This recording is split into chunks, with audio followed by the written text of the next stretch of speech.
신비 아파트는 오직 그곳에서만 구독 꼭 눌러.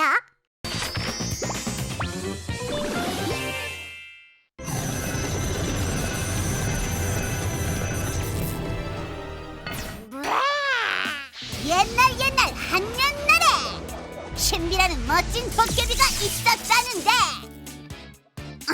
아무하냐고?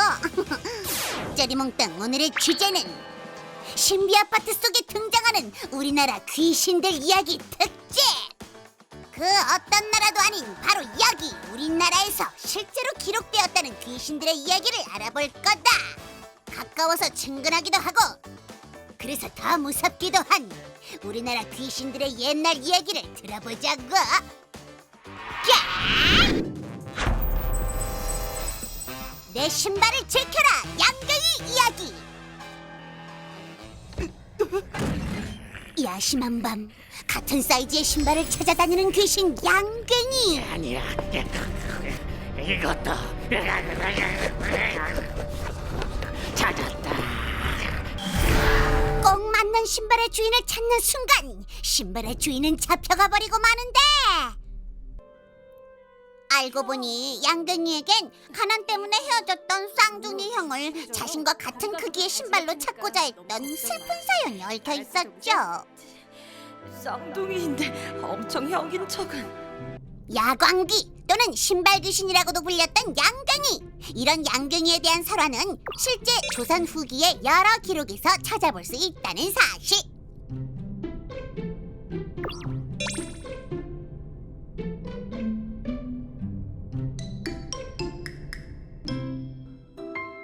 이처럼 양갱이는 설날이나 정월 대보름쯤 마을로 내려와 사람들의 신발을 신어보고 발에 맞는 것을 신고 간다는 귀신인데요.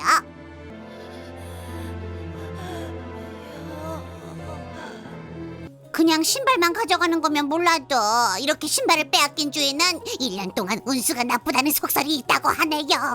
아우 무서워라. 그래서 조상님들의 양갱이를 쫓기 위한 비법은 우선 양갱이가 신발을 신어보지 못하도록 신발을 방 안에 감춰둬야겠죠.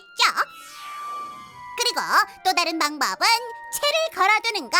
그 이유는 채의 수많은 구멍을 눈이라고 생각한 양갱이가 신발 훔치는 것도 있고 눈의 개수를 세기 시작한다는 겁니다. 그런데 중요한 건 양갱이는 숫자를 세다가 아주 잘 까먹는다는 것. 그렇게 채의 구멍을 세다가 틀리고 또 세다가 틀리고 어느새 날이 밝으면 그냥 도망치기 때문이랍니다. 우리 친구들도 양갱이를 쫓기 위해 정월 대보름에는 신발을 잘 챙겨두는 게 어떨까요?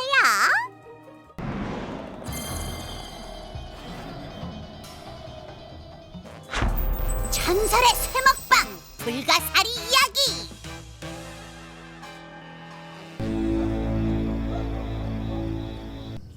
할머니 뭐냐 내 새끼들 왜 안 자고 왔니? 잠이 안 와서 할머니한테 옛날 얘기 들으려고요. 할머니, 이 그림 뭐예요? 이건 말이다 불가사리야. 이 할미가 어렸을 때 봤던 괴물이지. 얼마나 무서웠는지 몰라.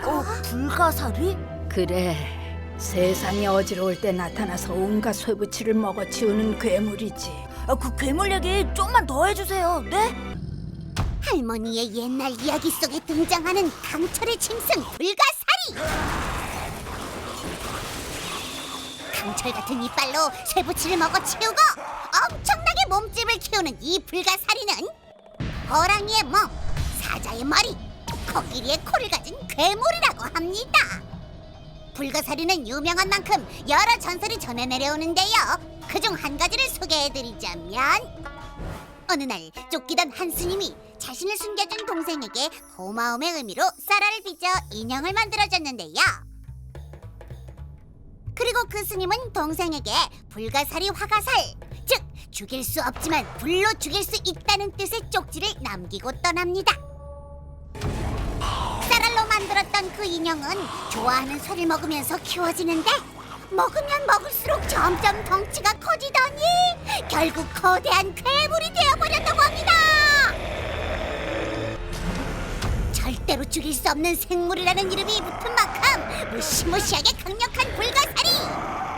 그러나 불이라는 전설 속 단 하나의 약점처럼 강림이에게도 수신의 불공격으로 퇴치되었죠.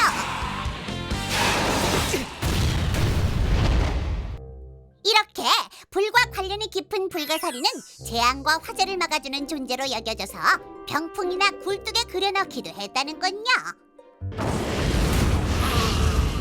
더운 여름에도 우리 모두 불가사리와 함께 불조심합시다. 도깨비들의 우두머리 두억신이 이야기.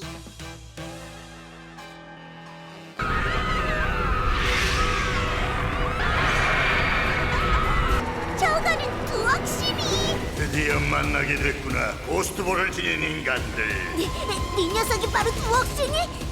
그렇다. 어리석은 인간들을 벌하기 위해. 신에게 복수하기 위해 인간 세상에 오래된 귀신들을 풀어놓고 혼란에 빠뜨리려 했던 무서운 두억신이. 눈을 떠라! 알고 보니 두억신이는 원래 도깨비 마을에서 사람들과 함께 살던 착한 도깨비들의 우두머리였죠.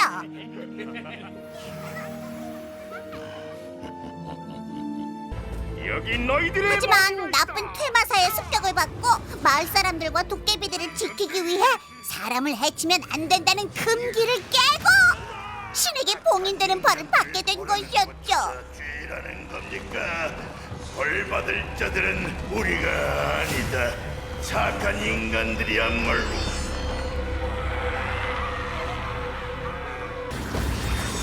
전해져 오는 여러 이야기 속에서 두억신이의 모습은 주로 머리에 뿔이 난 범상고주 날골, 큰 덩치, 충혈된 빨간 눈, 그리고 쇠몽둥이를 가지고 다녔다는데요.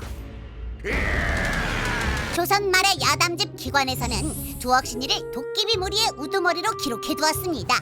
도깨비 중에는 사람들처럼 마을을 이루고 사는 약한 도깨비들이 있는데 두억신이는 그런 도깨비들을 부하로 삼는다는 자연의 것이죠. 이치에 따라 서로 싸우지 않고 산다면 이곳에 사는 것을 허락하겠다.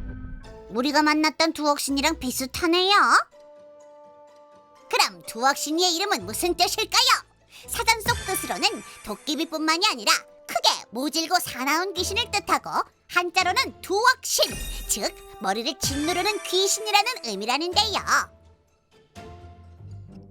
도깨비 대장 설화와는 다르지만 이 이름과 얽힌 또 다른 무서운 이야기도 있죠. 한 양반집에서 큰 잔치가 열린 날 어느 허름한 아이가 밖에 와 서 있습니다. 그 아이가 누구인지 아는 사람은 아무도 없었는데요. 아이가 집으로 들어가려 하자 집주인과 손님들은 허름한 아이를 누구냐며 다그치고 끌어내려 했지만 그 아이는 아무 대답도 없었습니다. 아이를 쫓아내려 몽둥이로 힘껏 때려쳤는데도 머리카락 한 올도 꿈쩍하지 않았다는군요. 이에 겁을 먹은 사람들은 함께 아이 앞에 무릎을 꿇고 빌었습니다. 아이는 그런 사람들을 비웃고는 사라졌는데 그 다음 날 아이를 쫓아내려 했거나 무시하고 때렸던 사람들 모두가 머리를 다친 채 목숨을 잃었다고 합니다. 그 아이를 머리를 눌러 죽이는 귀신 두억신이라고 불렀는데 그 정체는 아무도 모른다는군요. 어때요? 무섭지 않나요? 도깨비들의 강력한 우두머리 이야기도 설화 속 아이 이야기도 너무 무서운 두억신이 전설이었습니다. 용이 되지 못한 자 이무기 이야기. 이 으스스한 저수지의 왕은 누구? 이무기가 나타났어. 바로 이무기. 그런데 이무기란 무엇일까요? 이건 돌아가신 우리 할아버지가 해주신 얘긴데 이 저수지엔 이무기가 살고 있대. 이무기? 응. 용이 되어 승천하려고 했지만 뜻을 이루지 못하고 지상에 머무는 신성한 뱀. 그게 이무기야. 용 직전의 단계 이무기. 이무기가 차가운 물속에서 천년을 수행하면 여의주를 물고 용이 되어 하늘로 승천한다는데요. 그럼 용이 되기 위한 조건은 천년을 채우고 나온 이무기를 본 사람이 만약 용이다 하면 용이 되지만 뱀이다 하면 이무기가 되어 다시 천년을 수련해야 한다고 합니다. 아니 이거 완전 복불복 아니야? 녀석들이 하지만 많은 이무기 전설에서는 사람의 방해로 승천하지 못하는 경우가 많습니다. 그래서 영오름이라는 날씨 현상을 보고 독을 품은 이무기가 사람을 해치려는 것이 아니냐는 이야기도 있다고 하네요. 하지만 반대로 승천을 도와주게 되면 비를 내려주거나 땅을 비옥하게 만들어 풍년을 만들어준다고 하네요. 복수와 보답이 확실하구만요. 이무기님, 제가 여의 좀 만들어드릴 테니까 좀 구해주시면 안 될까요? 나 수영 못하는데 어떻게 여기 물무시 왜 이래? 신비 아파트에서만 볼 수 있는 한국 귀신의 옛 이야기 흥미롭지 않았어? 다음 편에서는 좀 더 글로벌한 세계의 귀신들을 알아볼 거다. 기대하라고. 구독과 좋아요 모두 잊지 말게.